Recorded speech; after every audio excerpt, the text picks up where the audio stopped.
You are listening to WMHW HD1 and HD2 Mount Pleasant, Mountain 91.5, a service of Central Michigan University's School of Broadcast and Cinematic Arts.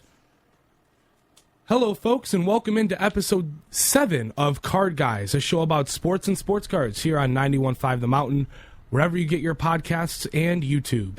I'm your host, Anthony Schulte, joined today by my co-host, Ryan Donnelly, and as always, Doug Mobley. Guys, how are we doing after a wild weekend of football? Well, the Lions' disappointing loss was disappointing. None of us expected that to happen. But other than that, the Wings are 5-1. I'm feeling great about my Red Wings, and the Eyes are playing, baby. Hope your Monday is going well. Hope your week is going well. But, again, the Lions, I said this yesterday, the Lions fell down a hole and the Red Wings caught them. The Lions with an atrocious loss yesterday, but we're fine. We'll talk about it later. But the Red Wings, holy cow. I love Alex DeBrincat. We'll talk about that later. Let's get on with it. It's gonna be a fun show today. We have a lot of topics to get to. So let's start with NFL Week 7. We made our picks on our last episode, if you do remember. And it was a weekend full of upsets, I guess you could say. At least upsets when it comes to our picks. So let's go over the first game. Jaguars, Saints. I picked the Jaguars, so I'll take the victory on that. But Trevor Lawrence had a decent performance the one time I benched him in fantasy, and my all-glorious goofball stinks it up. Yippee. Yeah, I picked Jacksonville, too. I think everyone saw that coming. I also picked Jacksonville. Trevor Lawrence had a very solid game. It's just that Saints defense is I don't know about what happened in that game. That game was late game execution. That game New was Orleans. That game was surprisingly good. You get into the red zone down by a touchdown, and you do nothing with it.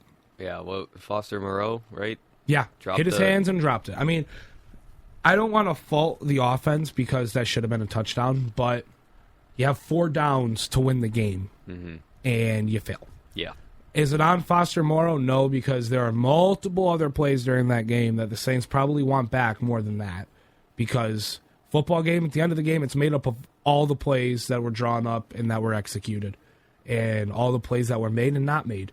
That's what brings you to the culmination of that point in the game. There are multiple different places in that game where the Saints could be like, if we do this differently, we're winning the game at the end of the game, not trying to climb from behind going down the field. But Jacksonville 5-2, one of the better teams in the NFL and the AFC. I'd say Jacksonville. They're putting it together after kind of struggling to start the year, a little mediocre to start the year. They're really putting it together. They're getting what better. they're trying to do. Yeah, except for Calvin Ridley. But yeah, well, everybody has an off day. True. And we'll He's had a couple off days though. He has. We'll move on to Bills and Patriots. And the Patriots pulling off an upset. Only 2% of people picked this one. Yep. 29-25. Nobody saw this coming from the Patriots. What an ending to that game that was. Bill Belichick's 300th career win as a head coach. I picked the Bills to win, and they should have. But their defense sucks. Simple. I also picked Buffalo. Shout out resident card guy Derek Steele. Boy. That was a fun game to watch. It was a fun end of the game to watch when the Lions were over. Yeah, but yesterday Bill Belichick announced his extension that he signed over the offseason, which I thought was kind of weird. He's really regretting that decision. And you know what that led to? A Patriots win. So Mac Jones is back, and we got a Jazeki Gritty on National Tight Ends Day. So, yeah. That was pretty good. National Tight Ends Day. Happy belated National Tight Ends Day to all who celebrate. Greg Olsen can shut up. Yeah, we'll get to all that in a little bit. Next, we have Commanders, Giants. I picked the Commanders, and that was the worst game of the day. 7-14. I picked the Commanders too. Saquon hyperextended his elbow somehow.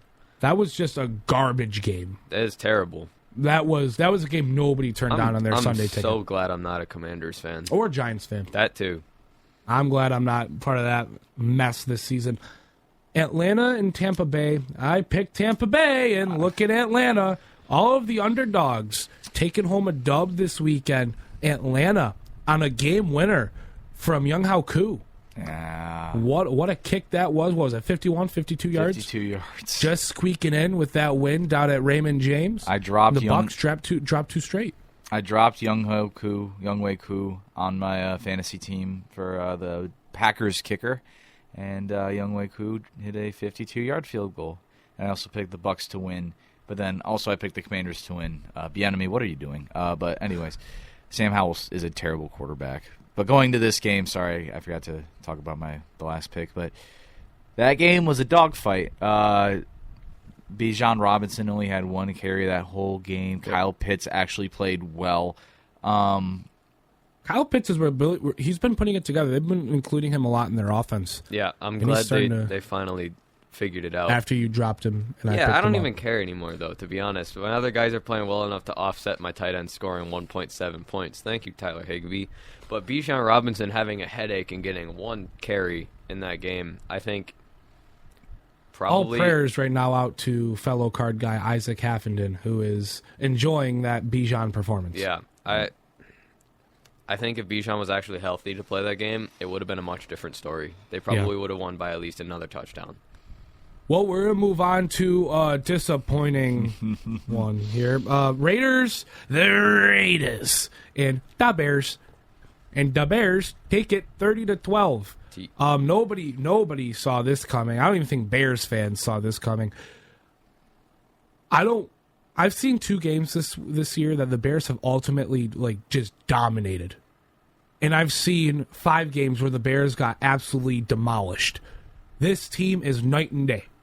They can either be really good and put it together, or they come back down to reality and then Matt Eberflus is your coach. I mean, I picked the Raiders to win. Pretty obvious reasons why. Yeah. 84% of America picked the Bears. The Bears are like Daniel Vogelbach. They either hit a home run or they strike out swinging and go eat a burger in the dugout. Those are the only two options with the Bears, and it's really sad, actually. I wish our division was competitive, and it's not. Yeah, part of me, selfishly, as a Lions fans, happy that it's not good. But it'd be fun if our division was actually competitive. It would be fun, but it would bring more stress and anxiety upon my life that I don't need. We're going to move on. Go ahead. I also picked the Raiders to win. That's kind of a sign of hope because the Lions do play the Raiders on Monday Night Football. The Lions are about in the new helmets. In the new helmets, really? The new blue helmets. It's about time. I kind of wish those helmets were on the white jerseys though, instead of the grays. That would have been sweet. But they wore the helmets in practice one day, and it looked sweet. I still love those helmets, but then again, the Bears are night and day. I think they should still fire Eberflus. I think they still have the worst culture and the worst coaching staff in the league. They need a new owner. They need a whole new everything. Like I Frank the think Tank they said should to just that bear in the move and aquarium. change everything. They need a new stadium. They need new ownership. They need to modernize.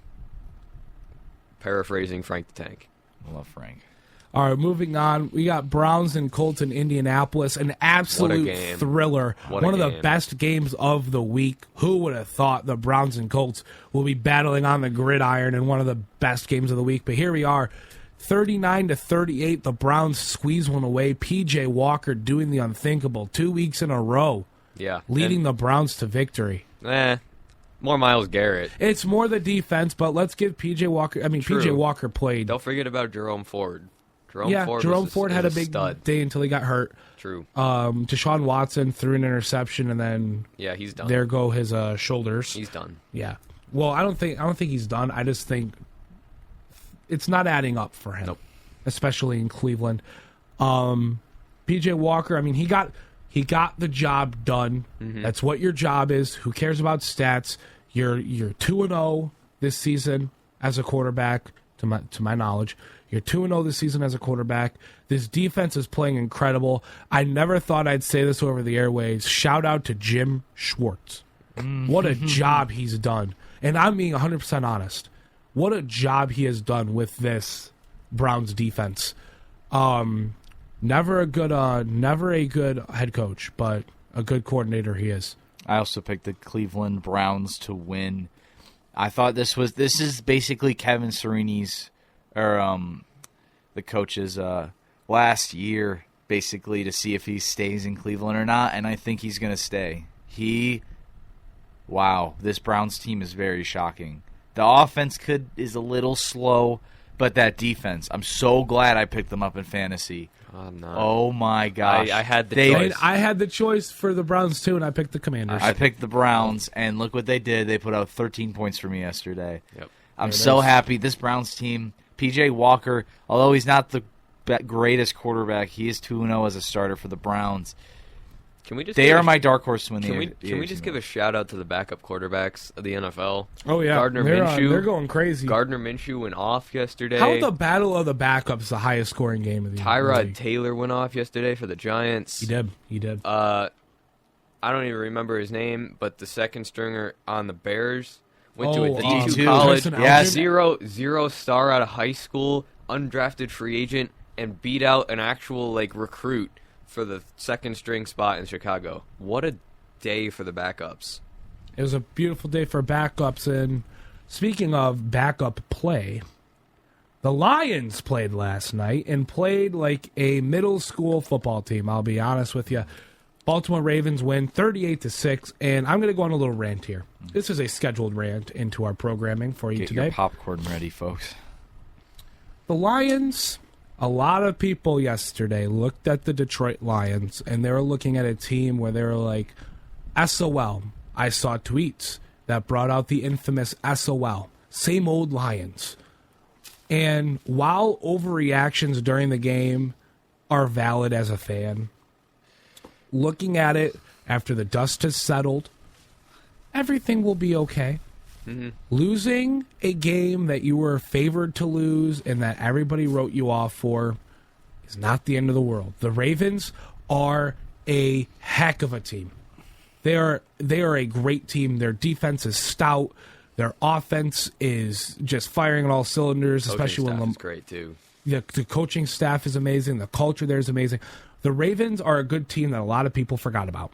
Yeah. And they were reminded of it yesterday. I think the Ravens kind of came out like, let's prove ourselves. And the Lions came out like they did against Seattle, like, oh, we're the top cheese. Stephen A. thinks we're number one. And we came out and we played like a garbage football team. And to quote Dan Campbell, the Lions needed that loss.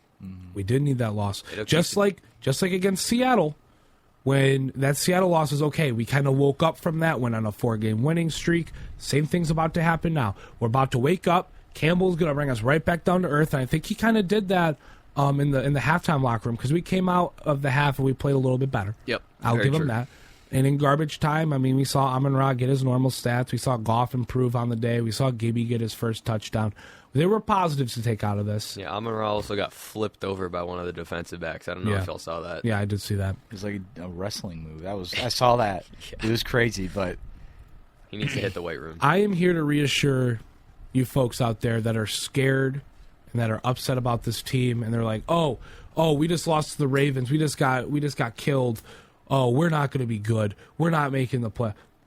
Calm down. Everything is okay. We're still 5-2. We're 5-2. We're still up there with the top teams in the league. We had an off day. Everybody has an off day. I'm going to remind you guys of 1991. Some listeners may not have been alive for this or coherent. I wasn't. The Detroit Lions started 5-2.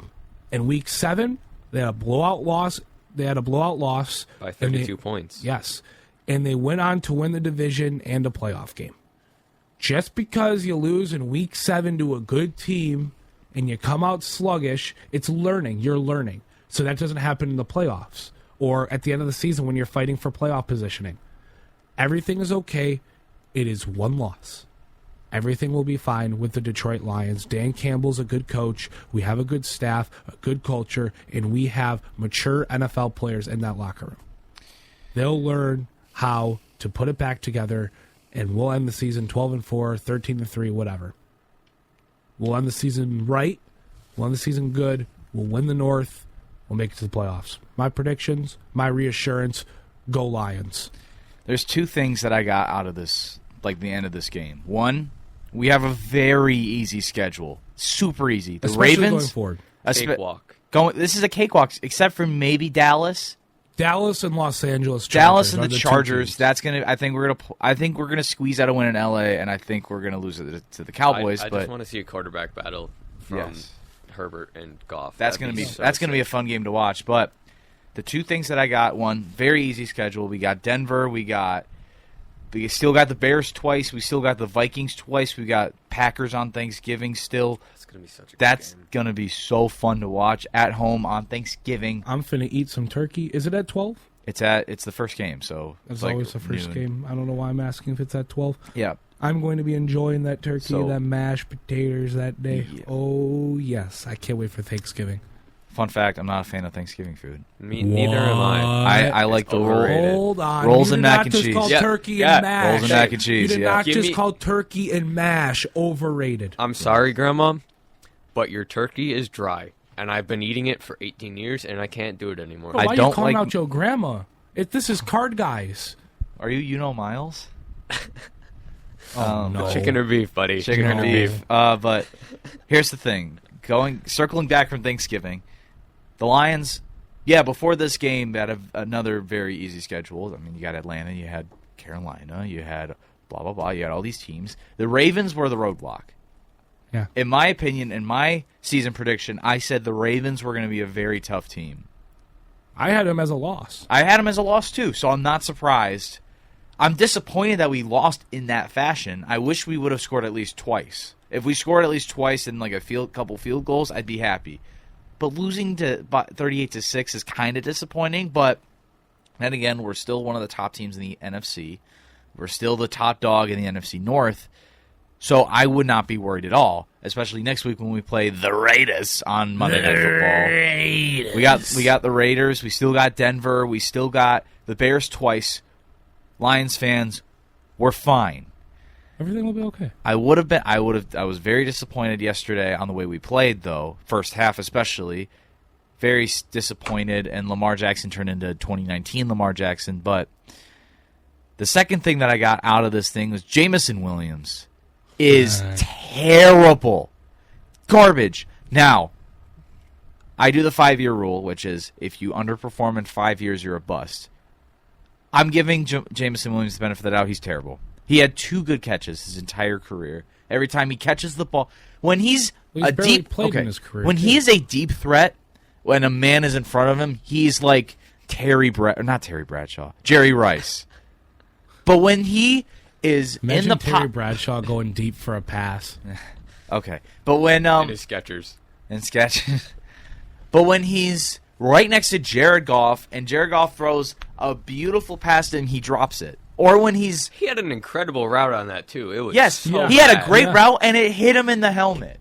He could have just caught it right there. He doesn't just- adjust. That's he the can't worst part. adjust. He needs time to adjust. I don't like him. I really don't like Jamison Williams. I think we should trade him to Denver, get Jerry Jeudy. Hey, that was my trade proposal. Wow. Anthony I say we Schultz. trade him to Schultz. Miami for Jalen Waddle. I think Jamison Are you Williams. okay? No. I think we should trade him for Garrett Wilson and a first. That But won't happen. Denver's selling. I'm sorry. True. Calvin Custance, my roommate, my best friend. If you are listening to this, I'm sorry. not. He's definitely not. But I'm going to make him listen to this later tonight. Class. But if you're listening to this in the future, don't get mad at me. I just don't like Jamison Williams. From what I've seen, from the gambling to the way he's played the past few weeks, it is garbage. We need to get rid of him. He is not fit for this Lions team. Yes, he was good at Alabama. He was fast. He has hands. But when you translate that to Detroit, no. I don't like him. That's my rant. I think he just needs to grow up and mature a little bit, and just this year needs to be a learning year. The next year we can really make a fair assessment on him, but who knows? Let's quickly go through the rest of these NFL games. The Steelers beat the Rams 24-17. The Seahawks beat the Cardinals 20-10. And ladies and gentlemen, the Anthony Schulte upset of the week. 2 weeks in a row. The Denver Broncos country, let's ride, beat the Packers 19-17. What a beautiful day that. You know what? The Lions may have lost. But so did the Packers. So did the Packers. So I'm okay. So good. The Chiefs beat the Chargers 31-17. That Taylor was Swift my wasn't in attendance. That was my upset of the week. Yep. Taylor Swift. Good pickings. And I picked the Dolphins, but the Eagles and the Dolphins, their second loss of the season. Are the Miami Dolphins like the 31-17. Detroit Lions too? Yeah, I think the Dolphins and the Lions are on the same level. they are. And then tonight, 49ers, Vikings, Monday Night Football. It's gonna It's going to be a good one. high-scoring game. Hopefully high-scoring game.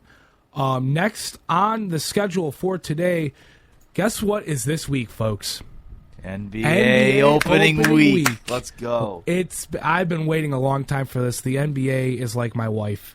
I love the NBA. I give the NBA all my time, especially the Pistons.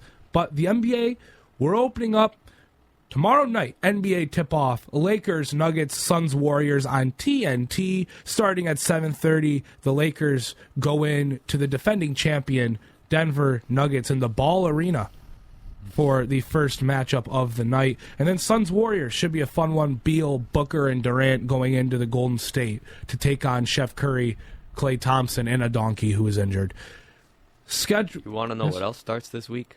World Series Baseball. World Series Baseball. We'll get to MLB probably Wednesday. We have a packed show today.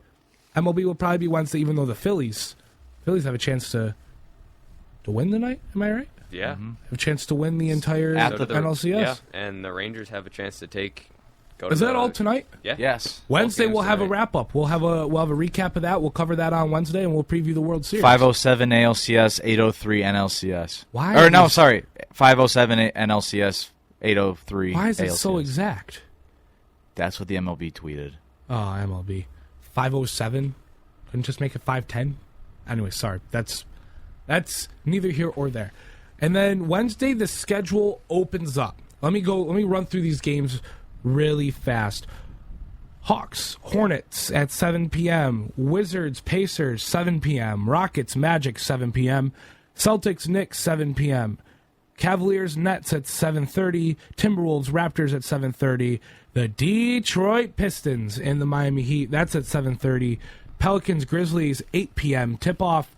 Thunder, Bulls at 8. Kings, Jazz at 9. Mavericks and Spurs, Victor Wembanyama's debut at 9:30. And Trailblazers, Clippers are the nightcap at a late 10:30 p.m. Catch all those games on your NBA League Pass subscription, and I'm sure there'll be some ESPN games as well. Fun week of NBA action. You got Victor Wembanyama. The Thompson twins are going to be playing their first games. The Pistons are back in action. We're going to see the Nuggets try to defend their throne. Cade is back and healthy, ready to go.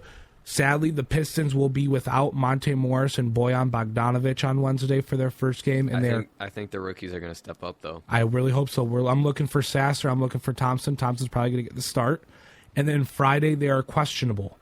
Bogdanovic and Morris. Really hope they could play Saturday at the opening night. Downtown Detroit, LCA. That'll be a fun one against the Bulls. Hopefully we could take one away from a division rival.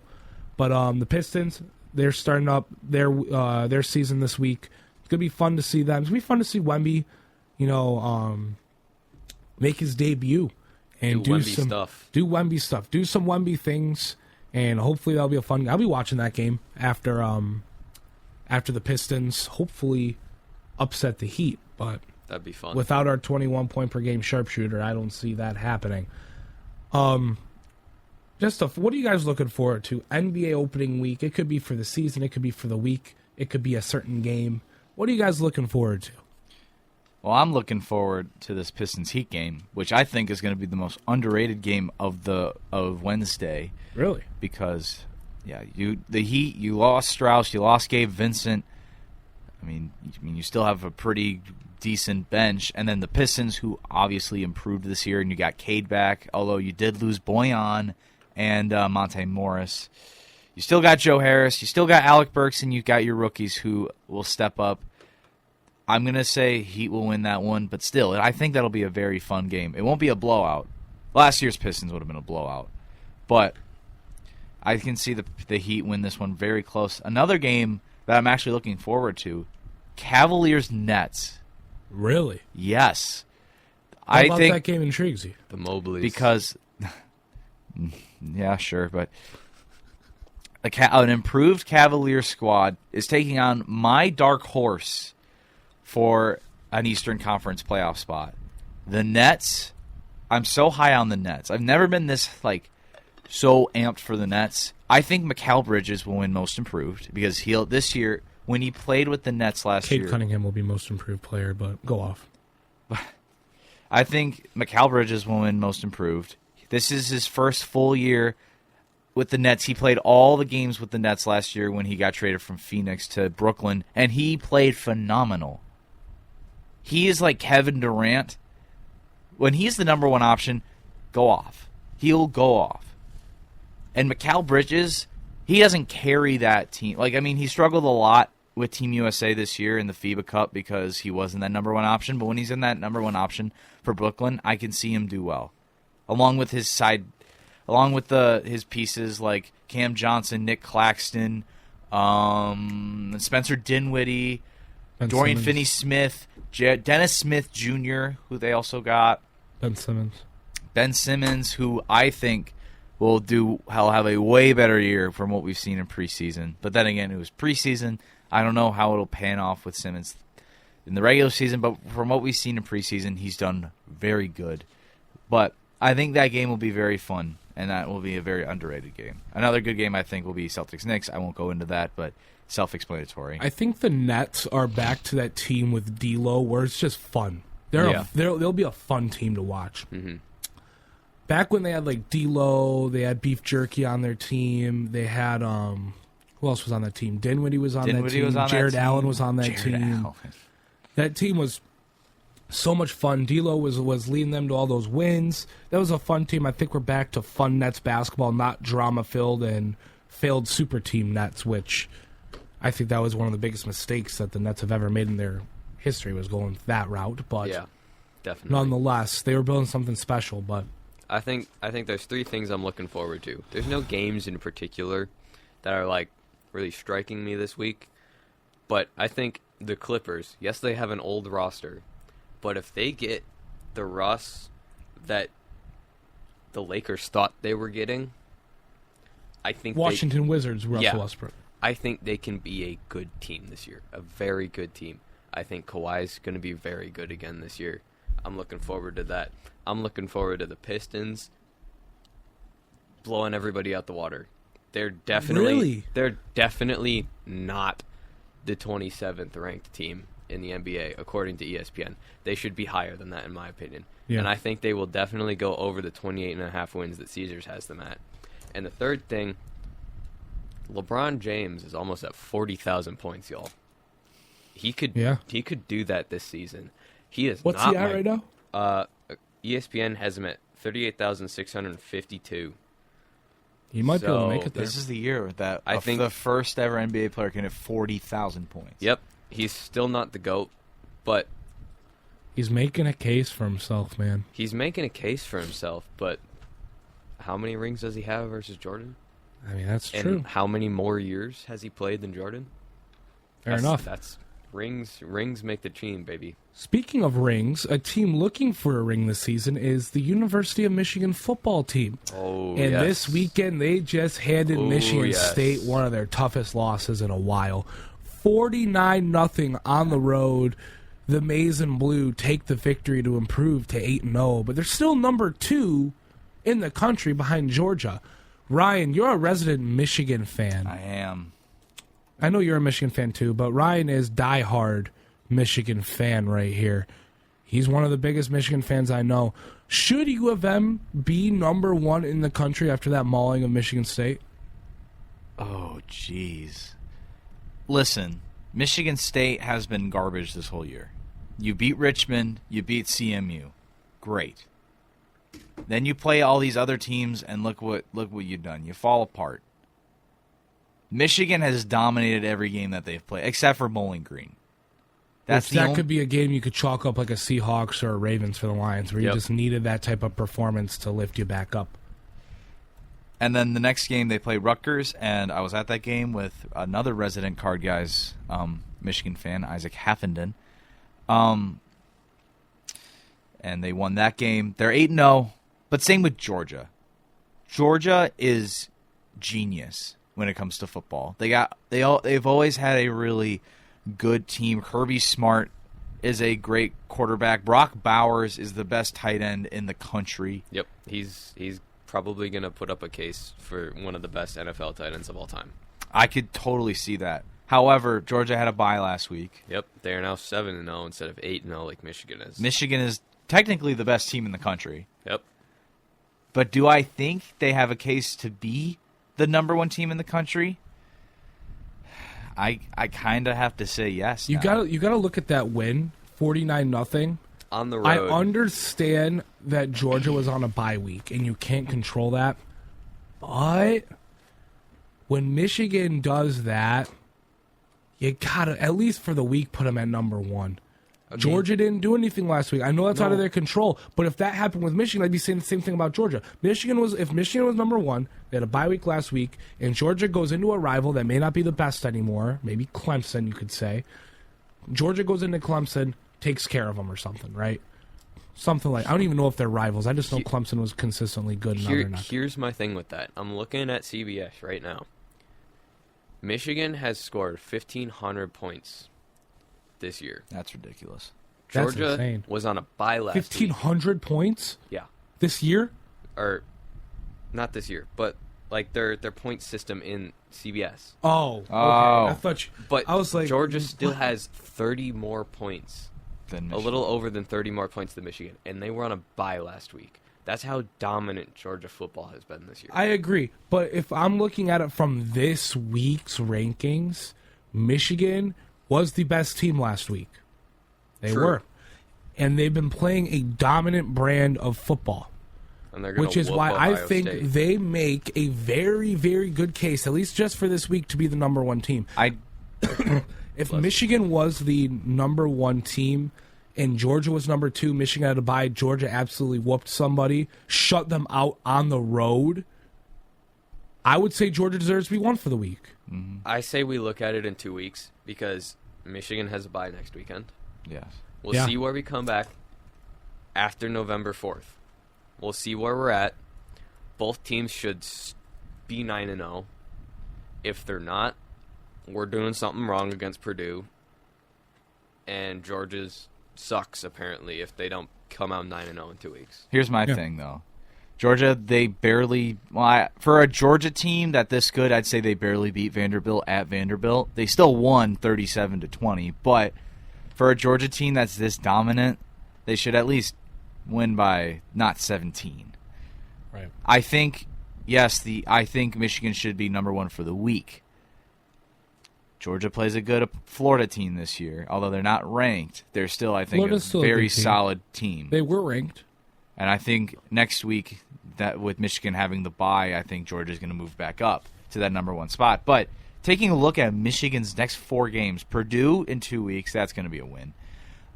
Penn State and Happy Valley, that's game of the week material. That's going to be a fun and tough game for Michigan, but I think they're going to pull it off. And then Michigan and Maryland, that's a win in Maryland. And then you got the game. Most like this is, I think, compared to the past 2 years, this is going to be the most competitive Ohio State-Michigan game I've seen in my lifetime. Because Ohio State has probably, in my opinion, the best receiving corps in the country. Maserati Marv, baby. Maserati Marv. You got all these guys for Ohio State, the best receiving corps in the entire country. You got Trayvon Henderson, who when he's healthy, he's great. But that defense is still iffy. Michigan, their quarterback problem is still a thing. Their quarterback problem is also still very bad. But when you have all these guys as weapons, you're still great. Michigan has the best offensive line in the country. J.J. McCarthy has been dealing, and I wouldn't... He looks better than Caleb Williams. Yes. A lot better. I do agree. After that loss against Utah? I'd put him up there for Heisman, top 2 probably. If Travis Hunter was healthy, he's my Heisman guy. Mm-hmm. But this is going to be a dogfight on Thanksgiving weekend. It's going to be great. I'm so excited for that game. I'm taking my whole day to watch that game. If I have a test that week, oh well, I watched Michigan-Ohio State. Just that game is going to be so good, especially if both teams are 11-0 by week 12. Yeah, we'll see. That game will be so good. Let's see. I want to just quickly glance over Ohio State's. Yeah, that's what I'm doing right now. Ohio State, Rutgers, Wisconsin, Rutgers, Michigan State, Minnesota, and then Michigan. Minnesota's the only team that'll give them a shot. Minnesota just upset Iowa. I could see them upsetting Ohio Then again, State. Michigan beat them 52-10. So Yeah, but they just beat Iowa, who is probably a more likely comparison to Ohio State. Wait, is Minnesota the last game before Michigan? yes. They could overlook Minnesota by trying to over-prep for Michigan. That could be a trap game. That's what happened last year. That could be a trap game for Ohio State. That, again, I do agree with that statement, but both teams are going to be 11. I hope both teams are 11-0 by week 12 so we get a good game, and then hopefully Michigan wins. Speaking of a team that's been playing well, and when I say well, they're on fire. Mm-hmm. The Detroit Red Wings, ladies and gentlemen. After years and years of not making the playoffs. The Dead Wings were back. The Red Wings are here this season and playing phenomenally. Alex DeBrincat, what an off-season acquisition. Yeah. Leads Fantastic the team trade. in points with 12. He leads the team in goals with 8. Dylan Larkin leads the team with 8 assists. Also penalty minutes, but that makes sense. Dylan Larkinson, the ultimate captain. But DeBrincat with 8 goals and 4 assists in, 6 games? Yeah. He's Nuts. first in the NHL in points right now. Nuts. Hat trick last night against Calgary. The Red Wings put it on the Flames last night. 5-1. Yeah. Tied for first in the Atlantic Division. It's early in the season, But it looks like Red Wings playoff hockey might be back. The Yzer is working. Here's some stats from last night's game. So we won 5-2, obviously. I thought we won 6-2. ESPN says 5. I think whatever. Whatever. We put up. No, it's 6-2. Okay, it says on 6-2? ESPN. ESPN 6-2. is not a hockey website. True, but they have good stats. ESPN says right here 6-2. Okay. Or 6-2. Whatever. They beat the Senators 5-2. Oh, Maybe that's what you're looking at. that is what I'm looking at because I'm stupid. But We have put up a lot of goals in these games. we put up a lot of stats in general, and our goals are high percentage shots too. That's the best part. I mean, even in the preseason, we put up a lot of goals, other than against the Penguins. Yeah, I mean, 8 goals from DeBrincat, 8 assists from Larkin. This team's just good. All of the lines are each other playing very good. well. The lines are playing well together. They're just complementing each other well. Yeah, And the lines that our first line is absolutely nuts. They play well all game. Gorgeous. Doug and I were talking about this last night, and we talked about it this morning too. I think at the pace that they're at right now, DeBrincat and Larkin could have 200 points combined by the end of the year. yeah. I think Pretty easy. the Red Wings are my dark horse to win the President's Trophy because of what DeBrincat and Larkin has been doing this year. Villiers looked incredible in the net too. Yes. And not to mention Reamer, quite a pickup for being 35. He's almost shut out. He shut out his first game, and he let in 2 against a really, really good Calgary team. Yeah. He looks good for being that second go-to guy behind Ville Husso. And our defense looks great too. Sider's playing well.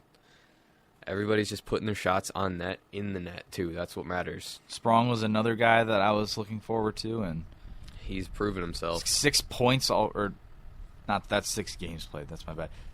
He has 4 points. Again, that's solid. That's a good start. Two goals, 2 assists. I love Sprong. I love Lucas Raymond. 5 points, a little slow start, but nonetheless, assist machine. Yeah. Joe Veleno too. 23-year-old. Joey V. Joey V V's coming out going the on. woodwork. He's looked really good. This team is so good. And the best thing, Alex DeBrincat is 25 years old. Yeah. Lucas Raymond is 21. Sider is 22. Our future is so bright, and Ville Husso's just now in his prime. He's 28, guys. Yep.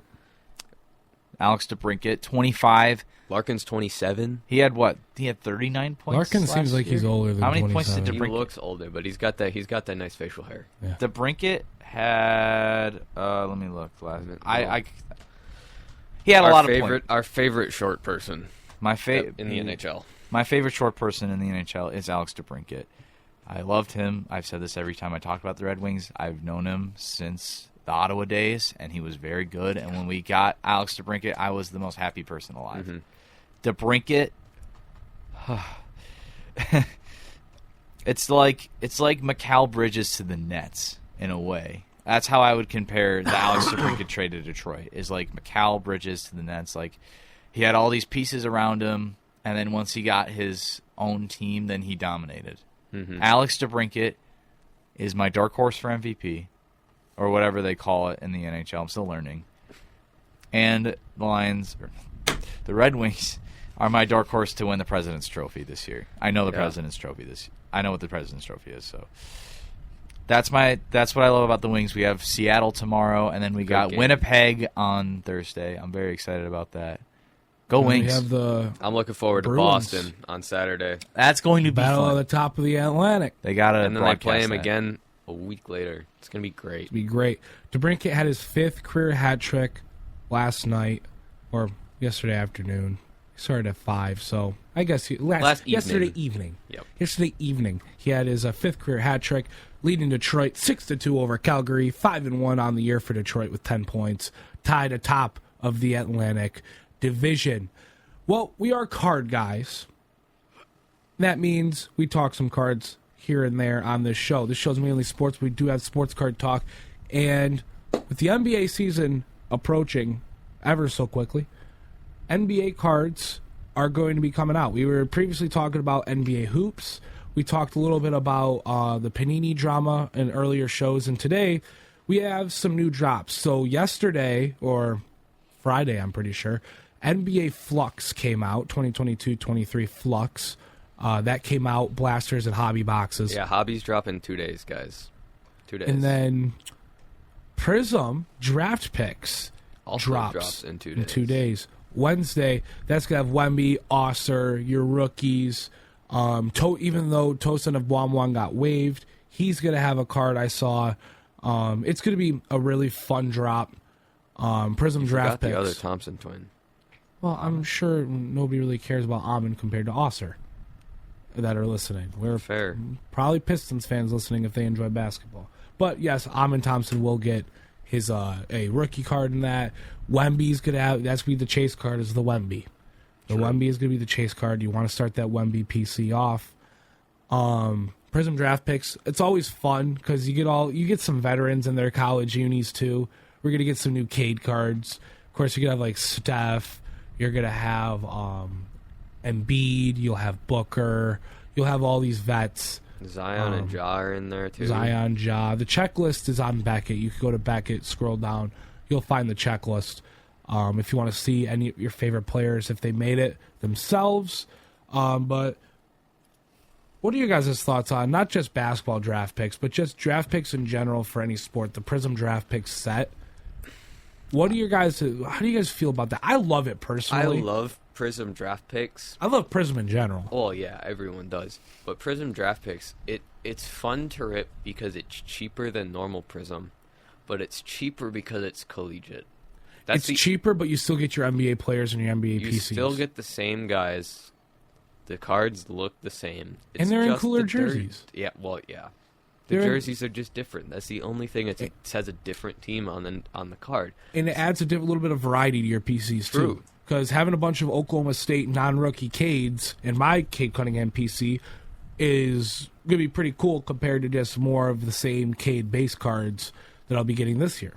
True. I like it. This year when it comes to draft picks and Prizm and hoops, I'm starting my PC with Wemby and Marcus Sasser, so that's going to be fun. Mom, if you're listening to this for Christmas, I want NBA hoops. But the draft picks, I've always loved draft picks, especially that they're all in their collegiate uniforms, which makes it more fun to rip. So I can't wait for it. And it's a cheaper rip, too. And it's a very cheap rip, too. So I can't wait for that. Yeah, those are my thoughts. So Prizm Draft Picks, again, comes out Wednesday, the 25th of October. And then, of course, throughout the season, there will be a lot more drops of NBA cards to get your Wembys, to get your Ossers, your Almonds, your Scoots. Can't forget about Scoot, Brandon Miller. All those top guys will be available. Even though does Wemby sign for Panini? I don't think he does. I think he only signed for Topps. Let me check real quick before we sign off. Because I know there's a little bit of controversy with Wemby and Panini and Wemby products. Well, I know Tim Duncan just signed a multi-year extension to Yes, he Panini, did. so he's going to be exclusive for that now. Yeah. That kind of low-key confirms to me that why is my thoughts slipping my head? Oh, Panini is not going to lose the NBA. I think the NBA is going to stick with Panini. Sadly, because I like Topps way more, I do not like Panini. But that multi-year deal with Tim Duncan confirms that at least for the next couple seasons, Panini will be the exclusive NBA card makers.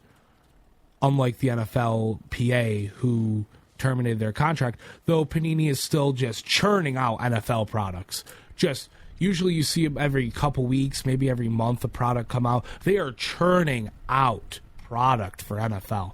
Every single week you got something else. You get Gold Standard, Mosaic. Those are the two big ones that are fan favorites. Find anything on that, Wemby? Nothing great. I remember hearing Pac-Man cards on YouTube. He opens cards. He said that Wemby is kind of like a lot of the rookies now not signing a lot with Panini. So we'll have to see with the new drops coming out. I know November 8th is NBA Hoops. And then I'm first in line. The 16th will be retail. So apparently, nothing is confirmed, but it looks like Wemby has an exclusive deal with Fanatics. So there that is. Yeah. He has an exclusive deal with Fanatics. So and there's also a lawsuit against that, but yeah, that's a whole bunch of legal jargon we don't need to get into. But Prizm Draft Picks, again, one last reminder, dropping Wednesday. That's going to be a fun one. But that's all we have for today's show. Thanks for tuning in. Episode lucky number 7 of Card Guys on 91.5 The Mountain, YouTube, and wherever you get your podcast. Join us Wednesday. We're going to have our picks for Week 8. We love making those picks and going over them. That's one of the main staples of the show, I guess, now. Yeah. MLB postseason. We have a World Series that's going to be decided by Wednesday. Tonight. Hopefully tonight. Hopefully Rangers-Phillies. Hopefully Rangers-Phillies. We'll discuss that on Wednesday. Also join us. We'll go over some NBA happenings from the night prior and maybe some more card talk. Hopefully, maybe we'll see some card drama be tossed about. But for my guys, Ryan Donnelly and Doug Mobley, I'm Anthony Schulte. So long, everybody.